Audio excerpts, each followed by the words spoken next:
ஆண்டவராய் இயேசு கிறிஸ்துவின் நாமத்துக்கு மேன்மை உண்டாவதாக.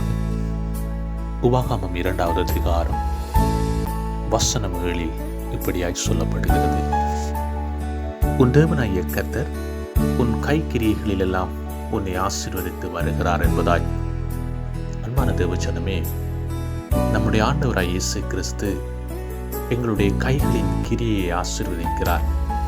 நாங்கள் கையிட்டு செய்கிற ஒவ்வொரு வேலைகளிலும் கர்த்தர் ஆசீர்வதிக்கிறார். கர்த்தருடைய கிரியைகள் வித்தியாசமாயிருக்கிறது. உண்மையோடும் உத்தமத்தோடும் நாங்கள் செயல்படும் பொழுது கர்த்தர் எங்களை ஆசீர்வதிக்கிறார். கர்த்தருடைய ஆசீர்வாதம் நிரந்தரமானதாய் இருக்கிறது. உபாகமம் 7வது அதிகாரம் வசனம் 14 இப்படியாய் சொல்லுகிறது. சகல ஜனங்களை பார்க்கிலும் நீ ஆசீர்வதிக்கப்பட்டிருப்பாய் என்பதாய்.